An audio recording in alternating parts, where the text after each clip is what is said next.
کہ سرکار صلی اللہ تعالی علیہ وسلم نے ارشاد فرمایا جب ماہ رمضان آتا ہے تو آسمان کے دروازے کھول دیے جاتے ہیں، جہنم کے دروازے بند کر دیے جاتے ہیں اور شیطان کو قید کر دیا جاتا ہے۔ جو تم کو روکتا تھا نا اس کو ہم نے قید کر دیا، اب شیطان قید ہو چکا ہے، جی بھر کر کے عبادت کرو۔ پتہ چلا ماہ رمضان کا ایک انعام یہ بھی ہے کہ اس ماہ مبارک میں اللہ شیطان کو قید کر دیتا ہے تاکہ ہم عبادت زیادہ سے زیادہ کر سکیں، اور پھر اس کریم کی کرم نوازی پر قربان جائیے کہ اس نے اس ماہ مبارک میں نفل کے ثواب کو فرض کے برابر اور فرض کے ثواب کو 70 فرضوں کے برابر کر دیا تاکہ امت مصطفیٰ صلی اللہ علیہ وسلم کی کسی نہ کسی صورت میں بخشش ہو جائے۔ میرے پیارے آقا صلی اللہ تعالی علیہ وسلم کے پیارے دیوانوں، اسی کے ساتھ ساتھ آقا کریم صلی اللہ علیہ وسلم نے ارشاد فرمایا شہر اولہ رحمت واوسطہ مغفرت وآخرہ عتق من النار۔ ماہ رمضان کا پہلا عشرہ رحمت کا عشرہ ہے، خوب رحمت کی موسلادھار بارش ہوتی ہے۔ درمیان کا عشرہ مغفرت کا عشرہ ہے، اور اخیر کا عشرہ سے مراد 10 دن جو ہیں، اخیر کا عشرہ یہ جہنم سے چھٹکارے کا عشرہ ہے۔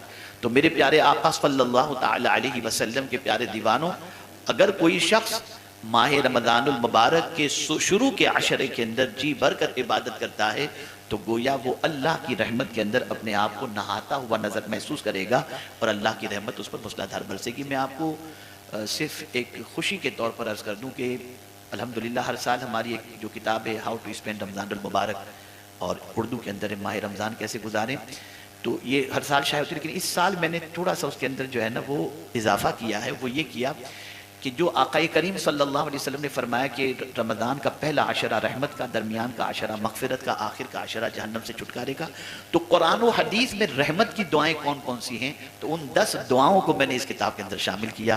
مغفرت کی 10 دعاؤں کو قرآن و حدیث میں جو ہے وہ شامل کیا، اور آخر کے عشرہ جو ہے جہنم سے چھٹکارے کا، تو اس کے سلسلے میں قرآن و حدیث میں کیا دعائیں اس کو میں نے شامل کیا تاکہ بندہ ہر رحمت والے عشرے کے اندر پہلی رات ایک دعا بھی کرے تو اللہ انبیاء کی زبان سے نکلی ہوئی دعا والے کلمات کے صدقے میں اس پر رحم و کرم کی بارشیں نازل ہوں۔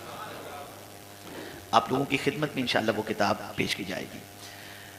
اسی کے ساتھ ساتھ یہ بھی رمضان کا تحفہ ہے کہ شروع کا عشرہ رحمت کا، درمیان کا عشرہ مغفرت کا، آخر کا عشرہ جہنم سے چھٹکارے کا۔ اب سنیے، اور یہ وہ حدیث ہے شاید میں سمجھتا ہوں زندگی میں آپ شاید پہلی بار سن رہے ہوں گے، شاید پہلی بار۔ آقا کریم صلی اللہ علیہ وسلم نے ارشاد فرمایا جو شخص رمضان المبارک میں اپنے والدین کی خدمت اپنی استطاعت کے مطابق سر انجام دیتا ہے، اللہ تعالیٰ اس پر خصوصی نظر رحمت فرماتا ہے، اور اس کی بخشش کا ذمہ اللہ فرماتا ہے میں لیتا ہوں۔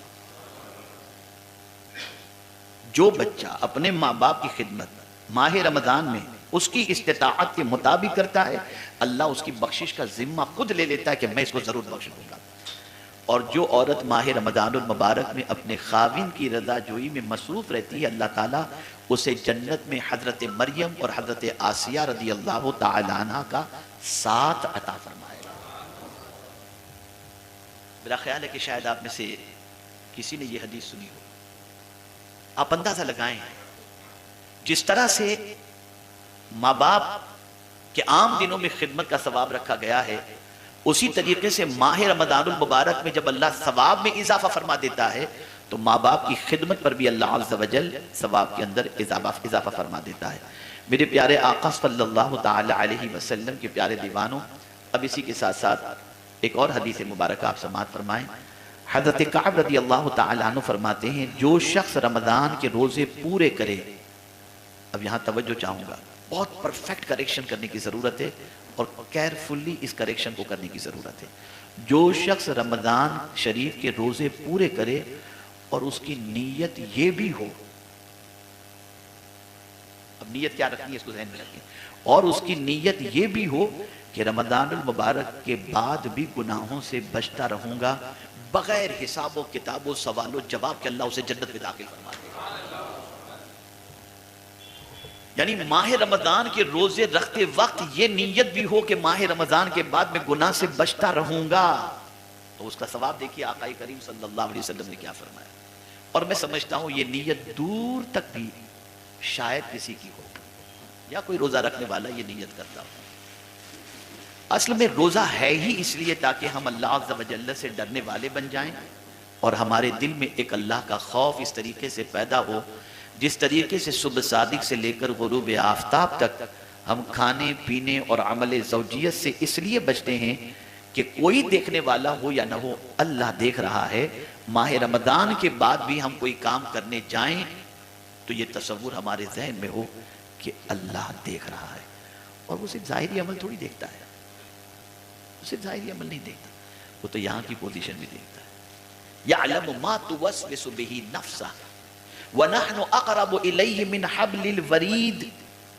اللہ فرماتے ہیں تمہاری جان کے اندر جو وسوسے تمہارے دل میں پیدا ہوتے ہیں نا، وہ بھی اللہ سے چھپے ہوئے نہیں۔ اور اللہ فرماتے ہیں بندے تو جاننا چاہتے ہیں میں تجھ سے کتنا قریب ہوں؟ تیری جو شہر رگ ہے، یعنی وہ رگ جو کٹ جائے تو آدمی مر جائے، اس سے بھی زیادہ اللہ فرماتے ہیں میں تجھ سے قریب ہوں، اس سے بھی زیادہ۔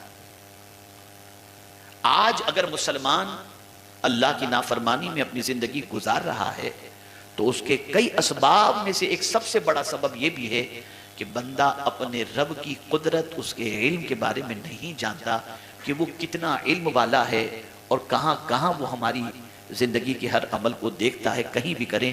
بلکہ اللہ عز و جل فرماتا ہے ان اللہ لا یخفی علیہ شیء فی الارض ولا فی السماء، بے شک زمین و آسمان کی کوئی چیز ایسی نہیں جو اللہ سے چھپی ہوئی ہو، ہر چیز کے بارے میں اللہ جانتا ہے۔ اب اس کو دلیل کے طور پر سمجھاؤں گا تو تھوڑا سا ایمان تازہ ہوگا۔ ایک غار کے اندر چونٹی بھی رہتی ہو تو اللہ وہاں بھی اس کا رزق پہنچاتا ہے، اس لیے کہ جانتا ہے کہ میری مخلوق کہاں موجود ہے۔ سمندر کے اندر رزق پہنچاتا ہے اس لیے کہ وہ جانتا ہے کہ مخلوق میری سمندر کے اندر بھی موجود ہے۔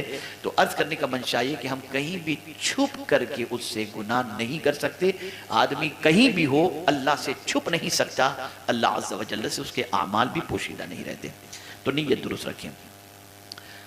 اب 9واں انعام ماہ رمضان المبارک کا، آقا کریم صلی اللہ علیہ وسلم نے ارشاد فرمایا من صام رمضان ایمانا و احتسابا غفر له ما تقدم من ذنبه، جس نے بحالت ایمان ثواب کی نیت سے رمضان کے روزے رکھے اس کے پچھلے گناہوں کو اللہ معاف فرما دیتا ہے۔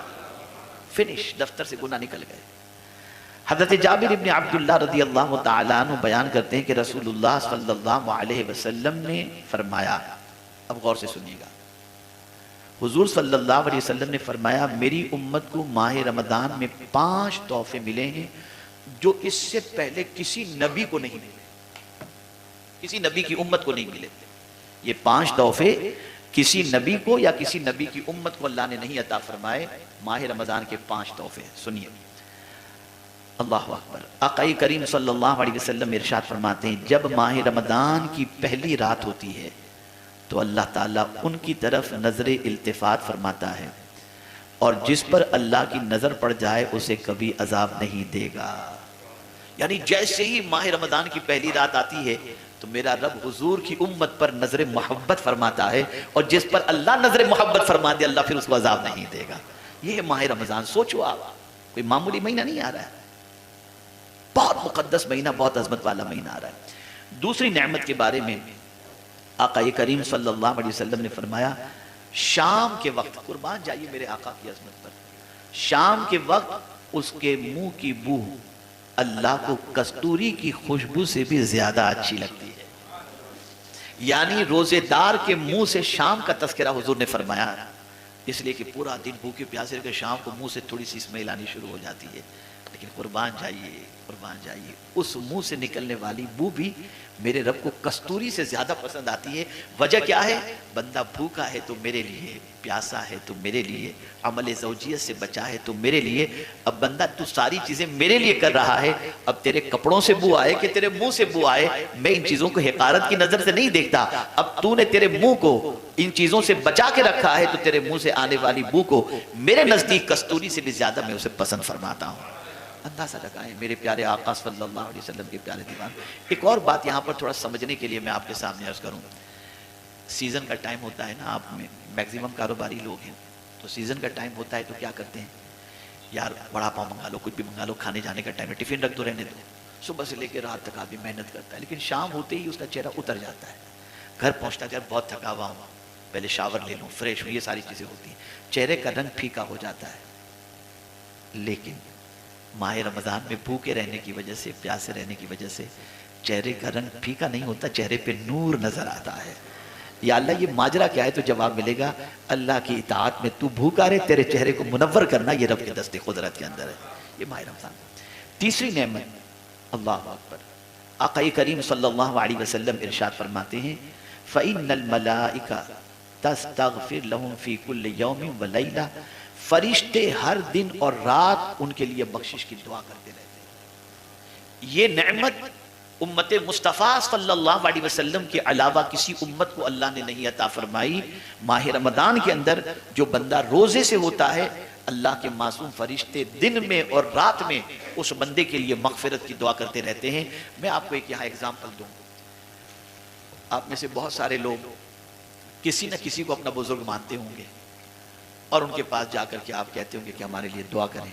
اچھا یہاں ایک اور بات میں آپ کے سامنے عرض کروں، بارش نہیں ہوتی نا تو نماز استسقاء ادا کرنے کے لیے جب میدان میں جاتے ہیں تو فرمایا گیا چھوٹے چھوٹے بچوں کو بھی لے کر کے جاؤ، جانوروں کو بھی لے کر کے جاؤ۔ یا اللہ ماجرا کیا ہے؟ بارش نہیں ہو رہی، اب جانور کیا کریں گے، چھوٹے بچے کیا کریں گے؟ تو جواب ملے گا یہ بے گناہ ہیں، ان کو لے کر کے جاؤ، ان کی وجہ سے اللہ تمہاری دعاؤں کو قبول کر لے گا اور بارش نازل فرما دے گا۔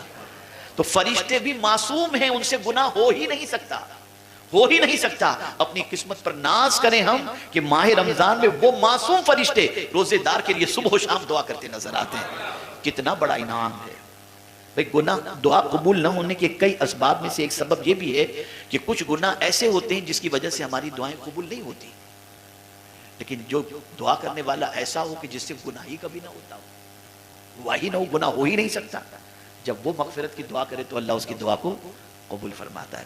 اسی کے ساتھ ساتھ چوتھی نعمت آقا کریم صلی اللہ علیہ وسلم نے ارشاد فرمائی، اللہ عز و جل اپنی جنت کو حکم دیتے ہوئے کہتا ہے میرے بندوں کے لیے تیاری کر لے اور مزین ہو جا، قریب ہے کہ وہ دنیا کی تھکاوٹ سے میرے گھر اور میرے دار رحمت میں آ کر کے آرام کریں گے۔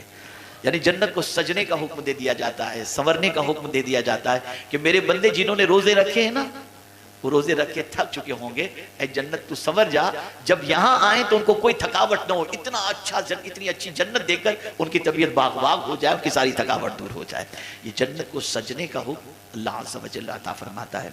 اور اسی کے ساتھ ساتھ میرے پیارے آقا صلی اللہ علیہ وسلم کے پیارے دیوانوں، رسول اعظم صلی اللہ علیہ وسلم نے ارشاد فرمایا اذا کان آخر لیلۃ غفر له جمیعا، جب رمضان کی آخری رات ہوتی ہے تو ان سب کو بخش دیا جاتا ہے، سارے روزے دار کے اللہ مغفرت فرما دیتا ہے۔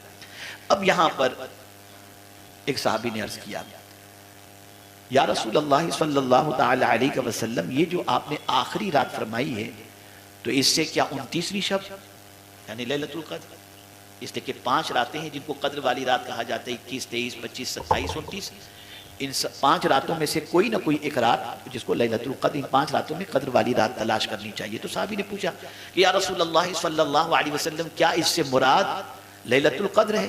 تو سرکار صلی اللہ علیہ وسلم نے فرمایا نہیں، کیا کسی مزدوری کرنے والے کو تم نے دیکھا ہے کہ جب وہ مزدوری پوری کر لیتا ہے تو اس کو اجر نہیں دیا جاتا؟ تو یہ مراد یہ ہے اس سے کہ رمضان کی آخری رات اللہ سب کی مغفرت فرما دیتا ہے، سب کی مغفرت فرما دیتا ہے۔ یہ میرے پیارے آقا صلی اللہ علیہ وسلم کے پیارے دیوانوں، ایس پر شیڈول جو میں 40 سے 45 سے 50 منٹ تک گفتگو کرتا ہوں، اور آپ ماشاءاللہ ہمیشہ جب بھی گفتگو آپ تک پہنچانی ہوتی ہے تو آپ بیفور ٹائم اور ٹائم پر آپ تشریف لے آتے ہیں اور میں اسی وقت کے اندر مکمل کرنے کی کوشش کرتا ہوں۔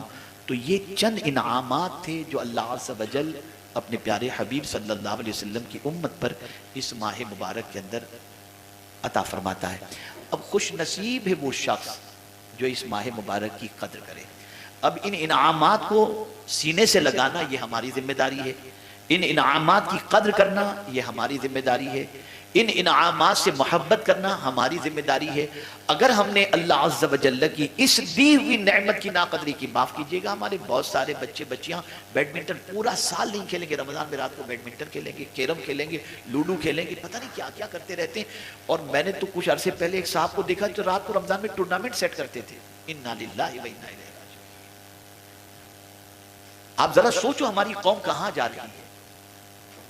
جن راتوں کو اللہ عز و جل نے رحمت و مغفرت و جہنم سے نجات والی رات بتائی ہو، اس میں بھی بندہ عبادت کرنے کے لیے تیار نہیں، 3 کام خالی کرتا ہے، سحری، افطاری، تراویح اور پوری رات گپ شپ۔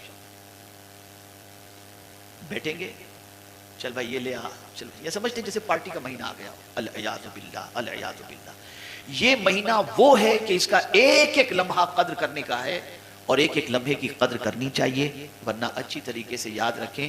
ایک جملے میں اپنی گفتگو کو ختم کرتا ہوں، رمضان مہمان بن کر کے آتا ہے، بس اتنا خیال کرنا، یہ مہمان جب ہمارے یہاں سے جائے نا تو ناراض ہو کر نہ جائے، خوش ہو کر کے جائے۔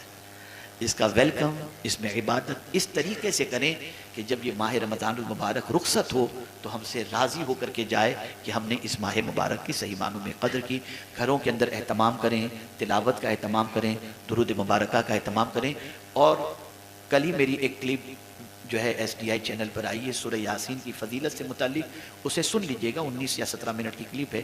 میں نے اس کے اندر ایک بات خاص طور پر رکھی ہے سورہ یاسین کی فضیلت بتاتے ہوئے کہ اس میں جتنی آیتیں ہیں، روزانہ اگر کوئی بندہ 3 آیتیں یاد کر لے رمضان شریف میں، 3 آیتیں، تو پورے رمضان میں پوری سورہ یاسین شریف اسے یاد ہو جائے گی۔ اور سورہ یاسین شریف اسے یاد ہو گئی تو اس کی برکتوں کو جب آپ سنیں گے تو آپ کو ایسا ہوگا کہ میں کوئی صبح ایسی کروں ہی نہیں جس کے اندر فجر کی نماز کے بعد یاسین شریف کی تلاوت نہ کروں۔